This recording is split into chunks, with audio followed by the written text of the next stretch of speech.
우리가 하나님의 말씀은 항상 어떤 구체적인 상황, 그리고 어떤 구체적인 시대에 또 구체적인 어떤 사람들에게 늘 이렇게 선포가 되었습니다. 왜 주님께서 그 말씀을 하셨는지에 대한 구체적인 목적과 이유가 항상 하나님 말씀에 선포되는 곳에 있었습니다.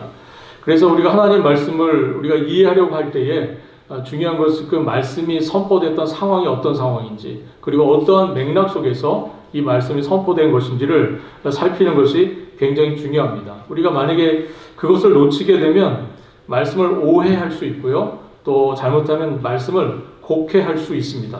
그래서 결국은 우리가 신앙에 반하는 행동을 하게 되고, 결국은 하나님 뜻에 반하는 그런 일들을, 행동들을 하게 되기도 합니다. 그래서 우리가 항상 하나님 말씀을 읽을 때 중요한 것은 그 말씀이 어떠한 상황 속에서 주어졌는가, 그리고 그 말씀은 어떠한 이유와 목적으로 선포되었는가를 살피는 것이 굉장히 중요합니다. 우리가 지금 계속 몇 주째 마태복음 13장에 있는 우리가 소위 말하는 천국 비유라고 하는 그 비유의 말씀들을 우리가 계속 보아오고 있는데, 이 비유의 말씀들도 역시 마찬가지로 그런 흐름 안에서 우리가 좀 이해할 필요가 있습니다. 우리가 본문을 이해하기 위해서 지금까지 주님께서 주님이 공생을 시작하시면서 주님을 따랐던 많은 사람들이 있었습니다. 그 사람들이 어떠한 태도를 처음에 보였고, 그 다음에 그 이후에 어떤 변화를 가져왔고, 지금 이 마태복음 13장의 말씀이 선포되는 순간에 이 사람들은 과연 어떤 생각들을 하면서 주님의 말씀을 듣고 있는가, 주님을 따르고 있는가, 그것을 좀 생각해 볼 필요가 있습니다. 우리가 복음서를 보면 처음에 그 사람들은 주님의 권능에 압도가 되었고, 그래서 주님을 메시아라고 생각을 했습니다. 그리고 그 사실을 깨닫고 주님을 따르기 시작했습니다. 그들은 흥분했었고 주님께 대한 기대가 있었습니다. 그러나 시간이 흘러가면서 그들 앞에 펼쳐지는 상황은 그들의 기대를 충족시키지 못했고요, 그들의 기대와 좀 다른 모습이었던 것을 봅니다. 그래서 특별히 주님께서 주님의 고향인 이 갈릴리에 가서 주님께서 그 고향 사람들로부터 큰 불신을 받게 되는 그런 일들도 있었습니다. 그래서 주님께서 어떠한 권능도 그곳에서 행하지 않으셨고요, 그래서 소수의 사람들만 고치시고 그리고 그들에게 가르치셨다, 이렇게 복음서가 말씀을 하고 있습니다. 사람들은 일반적으로 주님의 권능에 놀랐지만 주님을 믿지 않았어요. 시간이 흘러갈수록 주님에 대한 가르침에 대해서 격분하는 사람들이 나타났고, 특별히 유대 당국자들, 종교 지도자들이 아주 심각하게 주님의 가르침에 대해서 반발하기 시작했습니다.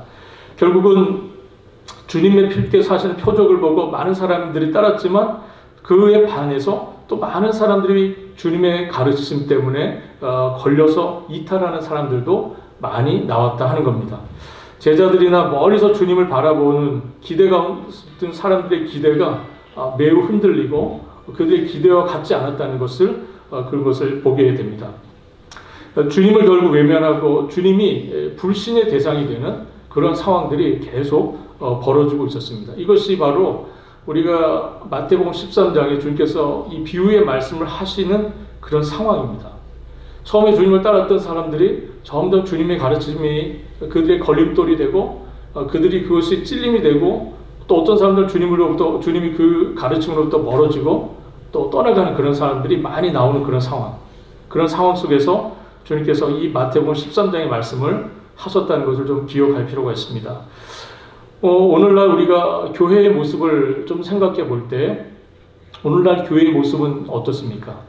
오늘날 교회의 모습은 정말 하나님의 말씀에 대해서 모두가 다 아멘으로 따라가고 있고, 하나님께서 하신 그 말씀에 대해서 우리가 정말 온전히 복음이 살아있고 진리가 선포되는 그런 상황입니까? 오늘날 교회는 어때요? 오늘 이 시대의 교회 모습은 어떻습니까? 사실 오늘날 교회의 모습은 굉장히 심각한 세속화의 도전 속에 있습니다. 오늘날 세상 못지않게 이 교회도 세속화의 영향을 받고 있는 것이 현실입니다.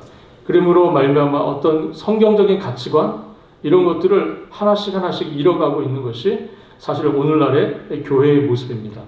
오늘날 교회는 많지만 복음을 듣기가 참 어려운 시대가 되었습니다. 복음이라는 진리를 선포하고 그 가운데 서 있지 않는다면, 사실 아무리 교회가 많아도, 이 땅에 아무리 많은 교회가 있어도 사실 그것은 이 시대의 희망이 될 수가 없죠. 교회가 이 시대의 소망이 되고 교회가 이 시대의 희망이 될 수 있는 것은 교회가 오로지 복음을 선포할 때만 그렇습니다. 교회가 세속화에 그리고 세속주의에 물들어서 복음을 포기하기 시작한다면 그것은 교회에 큰 어려움이 될 수 있고 그것은 결국 교회가 하나님의 영광을 포기하고 세속적인 영광에 마음이 빼앗기는 그런 일이 되고 말 것입니다. 우리가 성경을 보면 구약시대에 엘리 제사장 때의 이야기가 있습니다. 우리가 사무엘상 3장을 보면 이 엘리 제사장 때의 이야기가 소개가 되어 있는데 이 엘리 제사장 때의 3장 1절을 보면 여호와의 말씀이 희귀하여서 이상이 흔히 보이지 않았다 이렇게 말씀합니다. 즉 이 시대에는 여호와의 말씀이 희귀한 시대, 하나님의 말씀이 제대로 선포가 되지 않는 그런 시대였다 이렇게 말씀합니다. 이 엘리의 두 아들이 있죠. 홈니와 비느하스라는 두 아들이 있습니다. 근데 이 두 아들이 천하의 불량자들입니다. 이 사람들이 제사장인데 이 사람들이 제사장의 직분을 이용해서 자신들의 배를 불리고 또 성전에서 온갖 못된 짓들을 했습니다. 근데 그 무렵에 이스라엘이 블레셋의 침략을 받게 되고요. 결국은 전투에서 지게 됩니다. 그래서 이스라엘 장로들이 내놓은 안이 무엇이냐면 언약궤를 앞세워서 나가면 이길 것이라는 그런 전략을 냈습니다. 이게 그 시대가 영적으로 얼마나 무지한지를 보여주는 거죠. 무조건 언약궤를 들고 나가면 전쟁에서 이기는 겁니까? 이 사람들이 그렇게 어리석었어요. 영적으로 무지했습니다. 결국은 블레셋과의 전쟁에서 크게 졌고요. 결국은 언약궤도 빼앗기고 말았습니다. 그리고 그 언약궤를 들고 나갔던 홈니와 비느하스 죽었습니다. 이 소식을 듣게 된 그의 아버지 엘리 제사장이요 뒤로 넘어져서 목이 부러져서 죽었고요. 그리고 그 비느하스의 아내가 그 비보를 듣고 결국 아들을 낳으면서 그 아들의 이름을 이가봇이라고 짓고 결국 이 여인도 죽게 됩니다. 이가봇이라는 이름의 뜻 여러분들 잘 아시죠? 예. 무슨 뜻입니까? 하나님의 영광이 떠났다 그런 뜻이죠. 하나님의 영광이 어디 있느냐 하는 거예요. 정말 이 시대를 향해서 이런 말들을 우리가 한번 해볼 수 있지 않을까 싶습니다. 정말 이 교회에 여러분들 이 교회 공동체 안에 하나님의 영광이 있습니까? 정말 우리 가운데 하나님의 영광이 있습니까?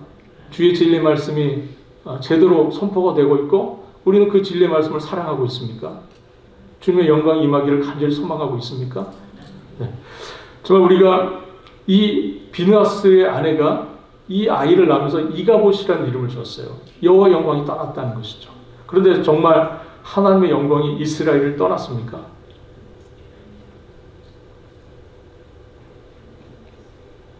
하나님의 영광은 단 한 번도 이스라엘을 떠난 적이 없습니다. 하나님의 영광은 이스라엘을 떠난 적이 없어요. 어떻게 보면 우리가 한 시대를 이야기하면서 하나님의 영광이 떠난 시대, 이가봇의 세대라고 이렇게 말하는 경우들이 있습니다. 그러나 하나님의 영광은 하나님의 백성을 떠난 적이 없습니다. 단 한 번도 주님은 당신의 영광을 그들의 백성으로부터 거둬들이신 적이 없으세요. 오히려 하나님은 언약궤를 빼앗겼을 때에도 이스라엘 백성들 가운데 함께 계셨었습니다.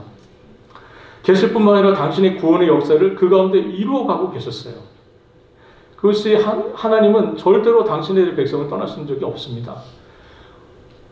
이가봇처럼 보이는 현실이었지만 현실적으로는 그랬어요. 현실적으로 그래 보였습니다. 그러나 하나님은 단 한 번도 이스라엘을 떠나신 적이 없습니다. 우리가 이러한 생각을 가지고 오늘 본문의 비유를 좀 생각해 볼 필요가 있습니다. 주님께서 이렇게 말씀하세요. 31절에 천국은 마치 사람이 자기 밭에 갖다 심은 겨자씨 한 알 같으니 이렇게 말씀하십니다. 여기서 천국을 비교한 대상이 뭐죠? 겨자씨죠. 그러나 사실은 천국을 비교한 대상은 겨자씨라기보다는 겨자씨가 뿌려졌을 때 어떤 결과가 일어나는가 그게 사실은 비교의 대상입니다. 예. 그래서 겨자씨는 주님께서 이렇게 말씀하시죠. 모든 씨보다 작은 것이지만 이렇게 말씀하세요. 그런데 사실은 겨자씨보다 더 작은 씨가 있어요. 예, 사실은 겨자씨가 제일 작은 씨는 아닙니다. 그런데 주님께 그 당시 유대인들은 가장 작은 것을 표현할 때 겨자씨를 비유해서 표현을 많이 했습니다. 여러분들, 우리가 작은 것을 표현할 때 관용적으로 쓰는 표현들이 뭐죠? 우리는 작은 걸 표현할 때 뭘 씁니까? 네? 콩알 만하다. 콩알 만한 것이 뭐 이렇게, 그죠? 예, 콩알을 쓰죠. 예. 유대인들은 겨자씨 만한 것이 뭐 이런 식으로 했던 것 같아요. 이게 유대인들이 과정적으로 쓰는 표현입니다. 그래서 주님께서 믿음이 작다고 표현할 때 어떻게 표현하셨죠? 너희 믿음이 겨자씨 한 알만큼만 있어도, 이런 표현을 쓰셨어요. 그래서 겨자씨라고 하는 것은 유대인들이 생각할 때 가장 작은 것을 의미하는 그런 표현입니다. 예수님께서 천국을 비유하여 말씀하고 계시는데, 왜 주님께서 천국을 소개하는데 왜 기왕이면 큰 거를 가지고 소개를 하시면 좋잖아요. 그죠? 우리 하나님의 나라가 얼마나 크고 왕성한 나라입니까? 그죠? 그런데 하나님 굳이 천국을 소개하시는데 겨자씨를 가지고, 제일 작은 것을 가지고 소개를 하신다는 것이죠. 그러나 주님의 말씀의 포인트는 정말 하나님의 나라가 겨자씨 같이 보이지만, 지금은 아주 보잘것없고 작고 미약해 보이지만, 그러나 자란 후에는 어떻다는 겁니까? 풀보다 커서 나무가 되매 공중의 새들이 와서 그 가지에 깃들인다, 이렇게 말씀하세요. 그런데 여기서 이 주님께서 하신 말씀, 나중에 커서 나무가 되어서 공중의 새들이 그 가지에 깃들인다 하는 이 모습, 여러분 이 그림이 머릿속에 그려지시죠? 이 이미지는 그 당시 제국을 표현할 때 쓰는 그런 이미지입니다. 여러분들, 그 당시 제국은 어떤 나라였죠? 로마 제국. 그죠? 그 로마 이전에는 페르시아 제국, 그 이전에는 바벨론, 그 이전에는 아수르, 그리고 또 그 밑에 애굽, 이런 나라들은 제국이에요. 엄청 큰 나라들입니다. 그런 그 제국의 이미지를 표현할 때 공중의 새들이 와서 큰 나무가 펼쳐지고요, 가지를 뻗고요, 거기에 새들이 와서 깃들고 쉬는 그 모습이 그 제국의 이미지를 보여준다 하는 겁니다.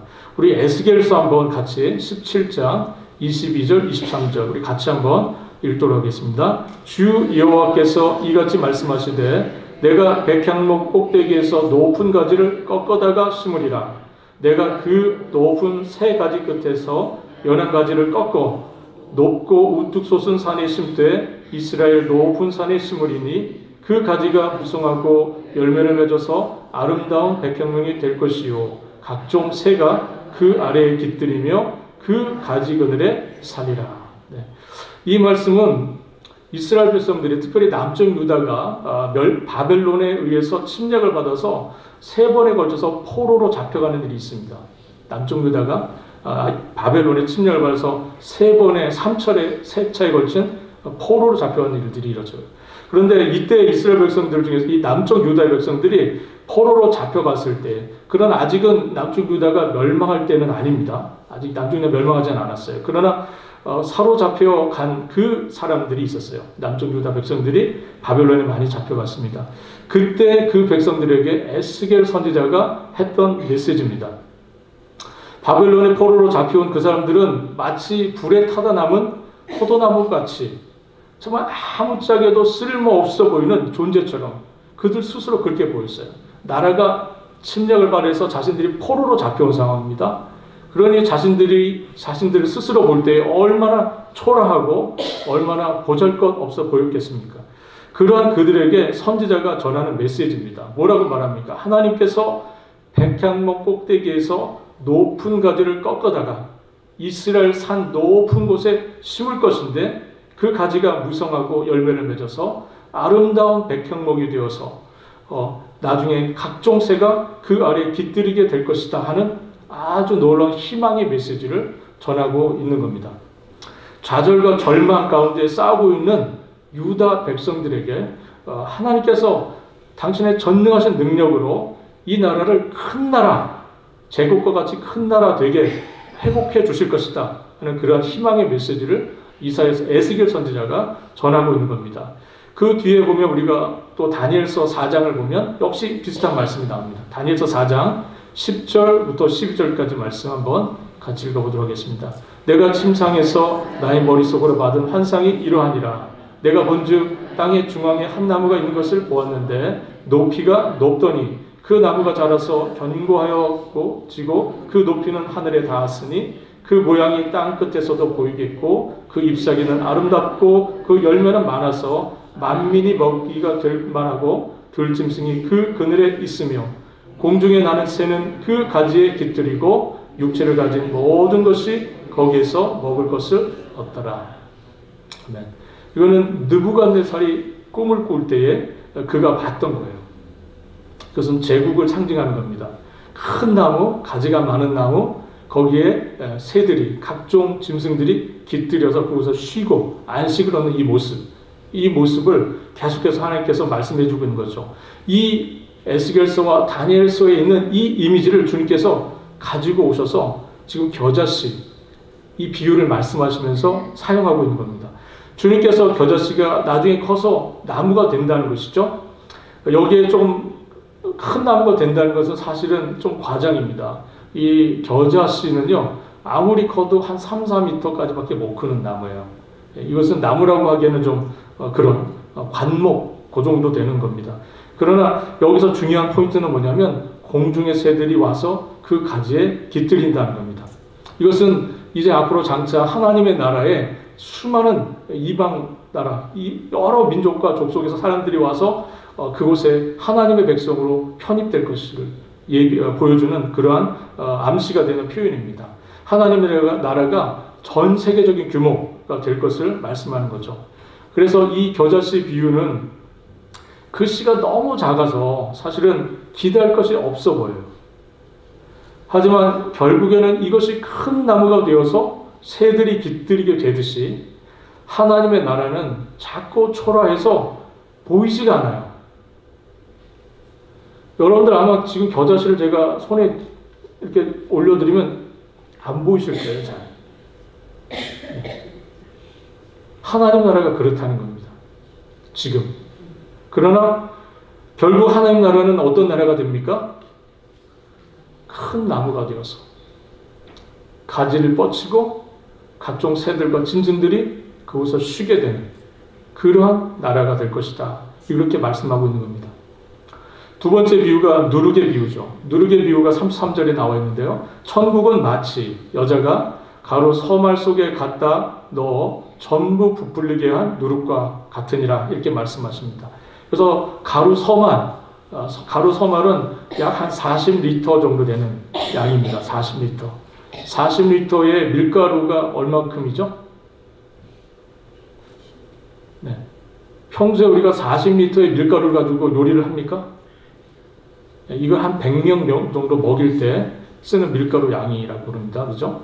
한 40리터면 한 100명을 먹일 때 쓰는 밀가루예요. 평소 주부들은 이런 일을 할 일은 없죠.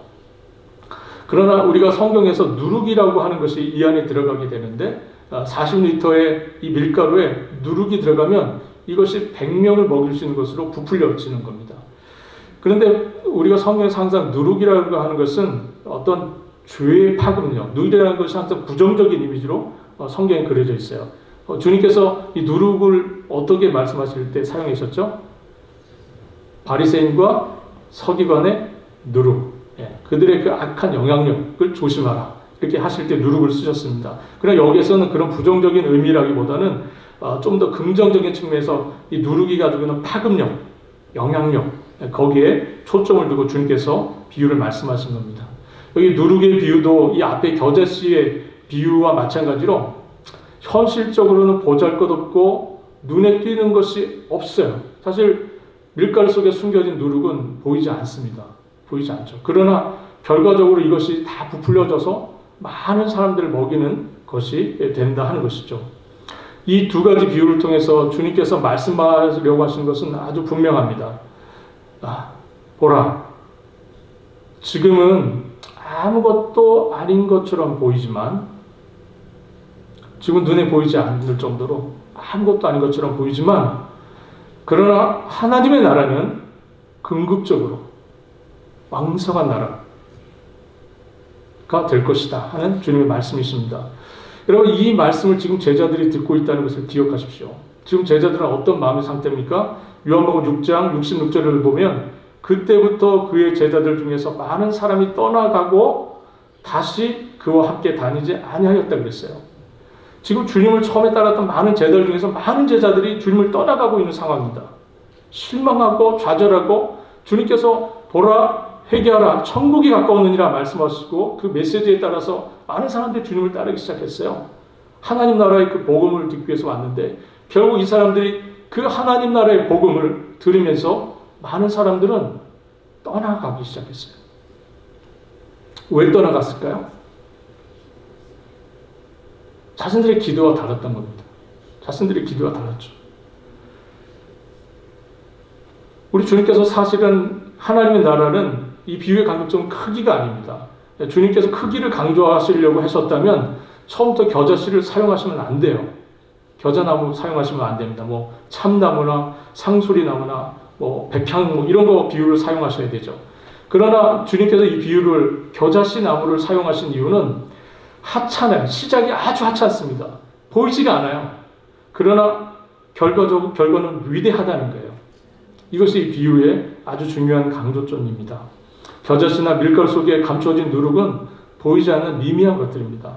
그러나 그 시작과 비교할 때에 그 결과가 너무나 엄청난 결과로 나타날 것이다 하는 것을 주님께서 말씀하고 있는 겁니다. 이것은 지금 너희 눈에 보이고 너희가 지금 느끼는 것이 없지만 그거로 판단하지 말라는 거예요. 하나님의 나라를 당장 눈에 보이는 것이나 당장 느껴지는 것으로 판단하지 말라. 너희가 상상할 수 없는 일들을 만나게 될 것이다 하는 그 이야기입니다. 너희들이 도저히 상상할 수 없는 결과를 보게 될 것이다. 여러분들 우리가 정말 주님의 나라 갈 때에 여러분들은 주님의 나라를 보면서 놀랄 겁니다. 여러분들의 눈 속에 보이는 지금 하나님의 나라, 여러분들이 경험하고 있는 하나님 나라는 어느 정도입니까?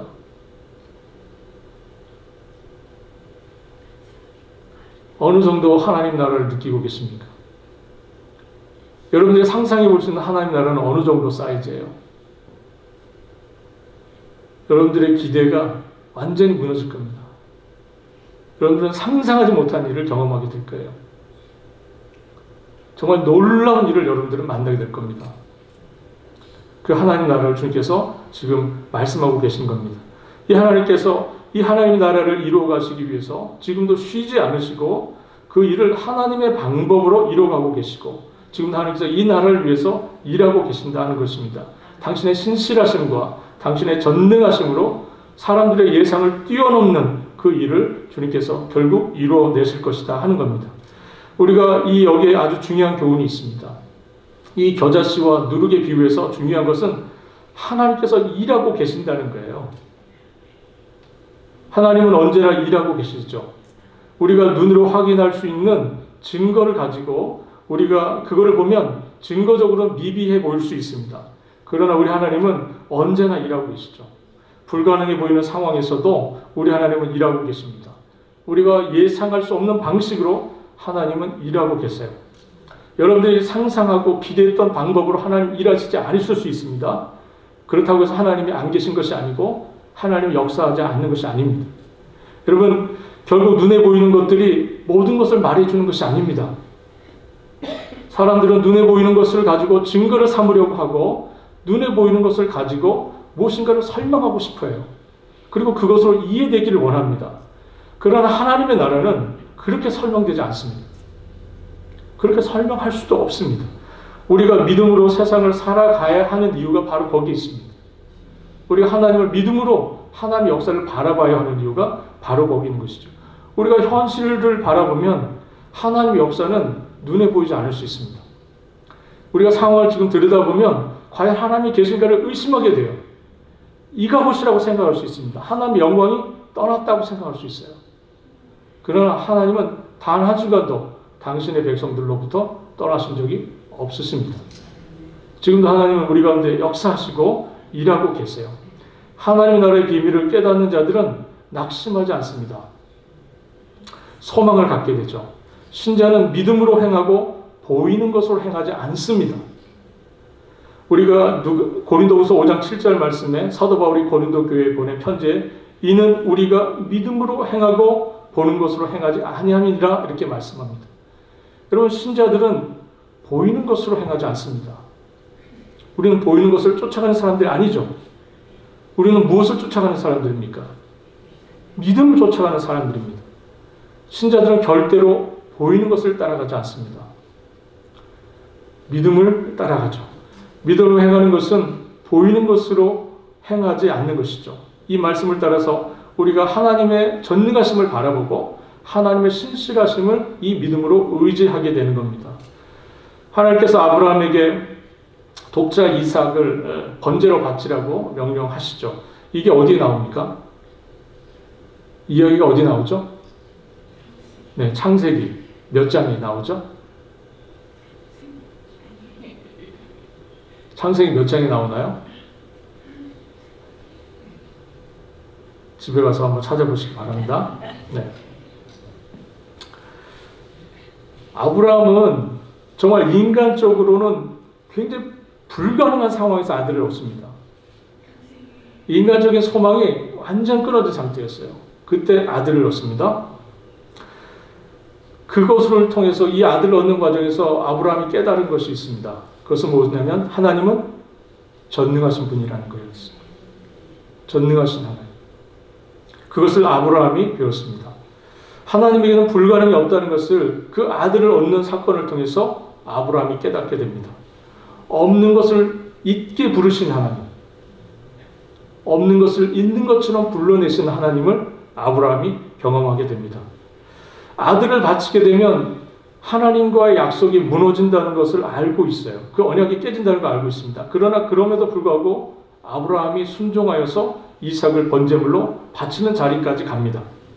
왜 그랬습니까? 그가 그렇게 할 수 있었던 것은 하나님은 없는 데서 있게 부르시는 분이라는 것을 처음 이삭을 받았을 때부터 알았기 때문입니다. 어차피 없는 데서 얻은 아들이었습니다.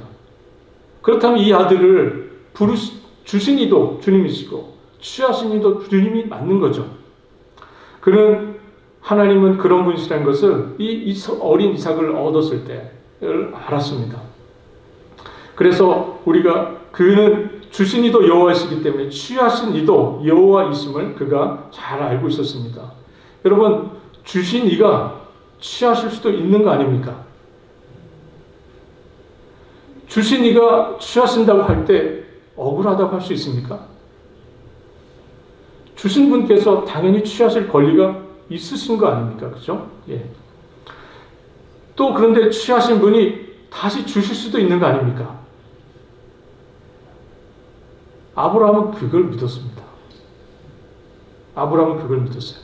주신 이가 취하실 수 있다. 또 취하신 이가 다시 주실 수도 있다. 이것을 아브라함은 믿었습니다. 우리 욥기 1장 21절에 욥의 고백입니다. 내가 모태에서 알몸으로 나왔사온즉 또한 알몸으로 그리로 돌아가올지라. 주신 이도 여호와시요 거두시는 이도 여호와이시니 여호와 이름이 찬송을 받으실지니이다. 이 욥의 이 고백은 언제 이루어졌습니까? 욥은 이 고백을 언제 합니까? 자기가 가지고 있는 모든 것을 빼앗겼을 때 이 고백을 합니다. 하나님께서 자신에게 주신 모든 것을 다 가져가시고 나서 그때 하나님 앞에서 그 했던 고백입니다. 여러분 우리에게 모든 것을 허락해 주신 분은 누구십니까? 우리 하나님께서 여러분들에게 취할 것을 요구하시면 여러분 어떻게 하시겠습니까? 이 욥의 고백으로 나가실 수 있으시겠습니까? 아브라함의 고백으로 나아가실 수 있으시겠습니까? 로마서 4장 16절 22절 말씀 우리 한번 같이 읽어보도록 하겠습니다. 우리 한 절씩 읽습니다. 그러므로 상속자가 되는 그것이 은혜에 속하기 위하여 믿음으로 되나니 이는 그 약속을 그 모든 후손에게 굳게 하려 하심이라. 율법에 속한 자들에게뿐 아니라 아브라함의 믿음에 속한 자에게도 그러하니 아브라함은 우리 모든 사람의 조상이라.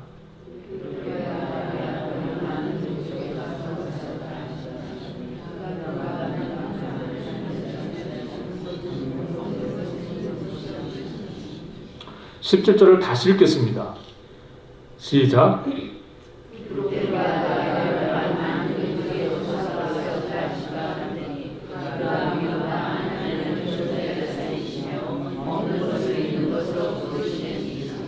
아브라함이 바랄 수 없는 중에 바라고 믿었으니 이는 내 자손이 이같으리라 하신 말씀대로 많은 민족의 조상이 되게 하려 하심이라.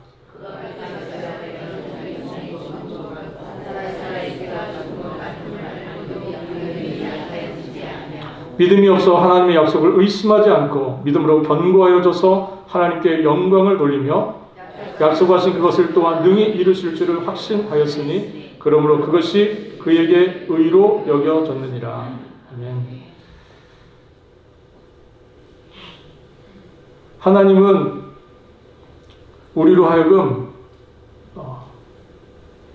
사람들은 뭔가 설명을 듣기를 원합니다. 눈에 보이는 증거를 가지고 그래서 이것이 그렇게 되었구나 하고 설명받기를 원해요. 그래서 이게 그렇게 되었구나 하고 싶어, 이렇게 이해되고 싶어 합니다. 그러나 하나님은 그런 설명이 불가능한 자리로 우리를 자꾸 이끄세요.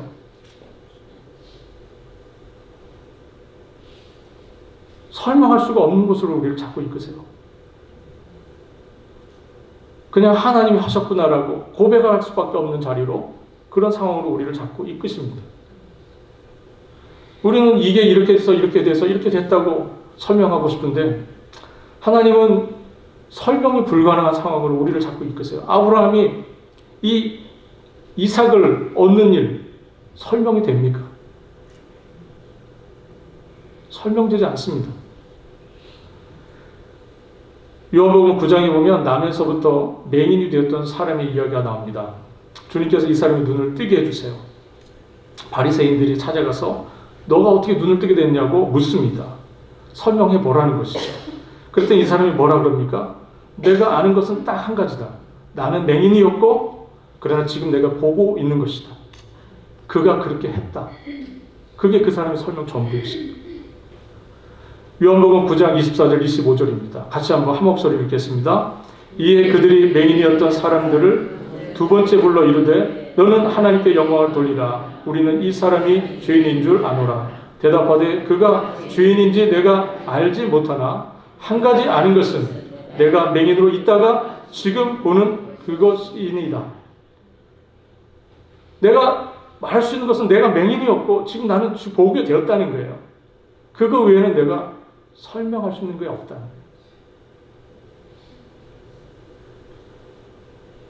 누가 나면서부터 맹인된 사람의 눈을 띄워줄 수 있게 할 수 있습니까? 어느 누가 나면서부터 맹인된 사람의 눈을 뜰 수 있게 할 수 있습니까? 불가능한 일이 일어난 겁니다.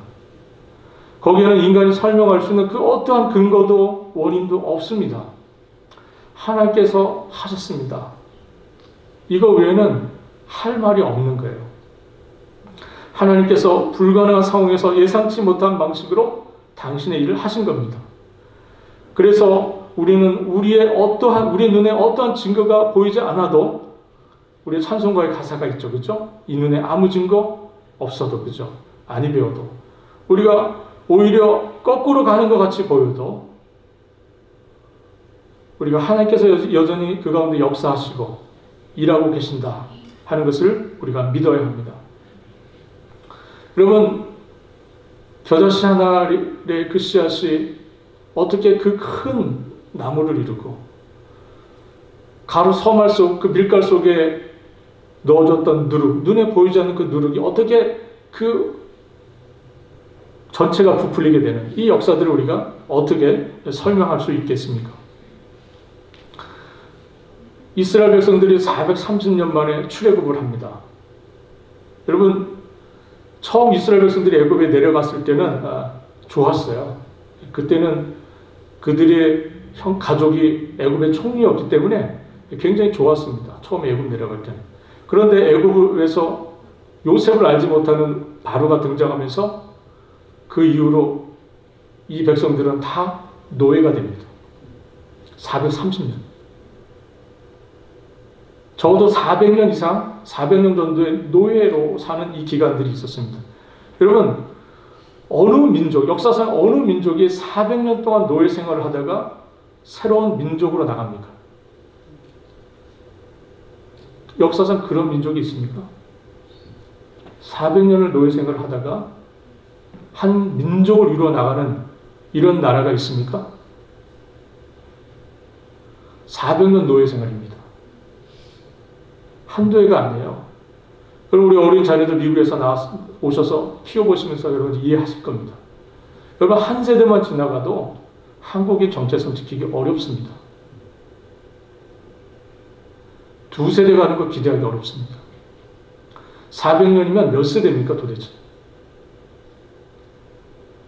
이 사람들이 히브리인으로서 유대인으로서의 정체성을 지키고, 이 사람들이 기억력이 좋아서 하나님 언약을 지키고, 이 사람들의 능력이 좋아서 노예에서의 삶에서 탈출한 겁니다. 이 사람들의 자유로운 백성, 자유로운 나라가 될 수 있었던 그 이유는 어디에 있습니까? 그건 하나님의 역사입니다. 하나님이 기억하셨고요, 하나님이 약속했기 때문입니다. 이유는 딱 거기에 있습니다.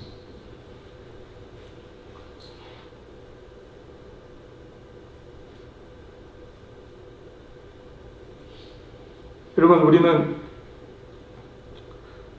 이런 생각들을 오늘 본문을 말씀을 정리하면서 이렇게 생각해 볼 수 있습니다. 여러분들, 우리들의 현실, 우리들의 삶을 좀 두고 우리 말씀을 적용해서 오늘 말씀을 좀 마쳤으면 합니다. 여러분, 우리가 믿음을 가졌다고 하지만 여러분들의 눈에 보이는 여러분들의 그 믿음의 증거는 어떻습니까? 여러분 다 믿음을 갖고 계시죠? 여러분 다 믿음을 갖고 계실 겁니다. 그런데 여러분들, 내가 가지고 있는 이 믿음의 증거가 미미하고 열매가 잘 보이지 않을 수 있습니다.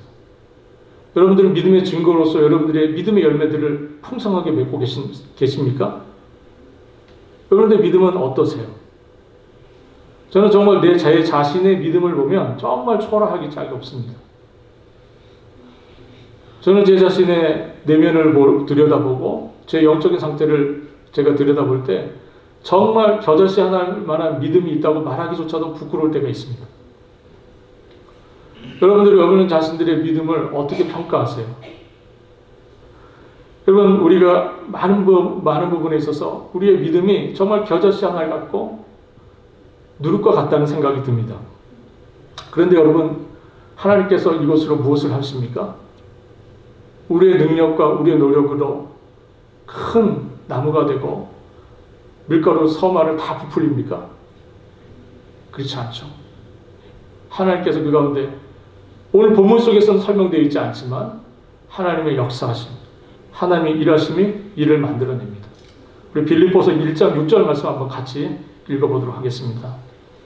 너희 안에서 착한 일을 시작하신 이가 그리스도 예수의 날까지 이루실 줄을 우리는 확신하노라. 너희 안에 착한 일을 시작하신 이가 그리스도 예수의 날까지 이루실 줄을 우리가 확신하노라. 누가 하실 줄로요? 주님께서 하실 줄로 나는 확신한다. 지금은 미비해도 결국은 열매를 맺을 것이라는 것이죠. 빌립보서 4장 11절로 13절까지 말씀도 한번 같이 읽어보도록 하겠습니다. 내가 궁핍함으로 말하는 것이 아니니라. 어떠한 형편에서든지 나는 자족하기를 배웠노니 나는 비천에 처할 줄도 알고 풍부에 처할 줄도 알아. 모든 일에 곧 배부름과 배고픔과 풍부와 궁핍에도 처할 줄을 아는 일체의 비결을 배우노라. 내게 능력 주시는 자 안에서 내가 모든 것을 할 수 있느니라. 바울의 고백은 이겁니다. 어떠한 형편에서든지 나는 하나님께서 일하고 계심을 안다 하는 거예요. 바울의 고백은 그겁니다. 어떠한 형편에서든지 나는 하나님께서 일하고 계심을 안다는 거예요. 그가 어떤 형편에서든지 자족하기를 배웠다. 비천에 처할 줄을 알고 풍부에 처할 줄 알고 일체의 비결을 배웠다 이렇게 말하죠. 자신의 이야기를 하는 것 같습니다. 그러나 그가 뭐라고 말합니다. 내게 능력 주시는 자를 언급하고 있어요. 바울은 어떤 형편에서든지 나는 하나님께서 내 가운데, 우리의 가운데, 우리 공동체 가운데, 특별히 빌립보 교회를 향해서는 빌립보 교회 가운데 하나님께서 역사하고 계심은 나는 믿는다. 나는 그것을 알고 있다. 그렇게 그가 고백을 하고 있는 겁니다.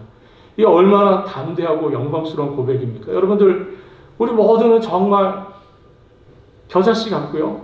우리 정말 누룩 같습니다. 우리 현실이 그래요. 그러나 여러분들 결국 이것이 큰 나무가 되고 이것이 가로 서마를 다 부풀리게 하는 역사는 누구의 은혜 가운데 이루어지는 일입니까? 그렇죠? 우리 주님께서 하시는 거죠. 주님께서. 네. 우리 주님께서 하시는 겁니다. 바울 사도는 그것을 너무나 잘 알고 있었고요. 빌립보 교회로 보낸 이 편지를 통해서 그것을 지금 고백하고 있는 겁니다. 신자는 자신 처해 있는 모든 형편에서 이렇게 말할 수 있어야 됩니다. 이것이 우리의 모두의 고백이어야 합니다. 신자는 이렇게 말할 수 있는 사람입니다. 여러분, 우리가 정말 누룩과 같고 정말 우리가 얼마나 겨자씨 같습니까? 우리 현실이 그렇죠. 그러나 여러분들, 우리의 능력으로는 하나님의 나라를 이룰 수 있다고 말할 수 없습니다. 누가 하십니까? 우리에게 능력 주시는 자가 하시는 거죠. 우리에게 착한 일을 시작하신 그분이 이루어 가시는 것이죠.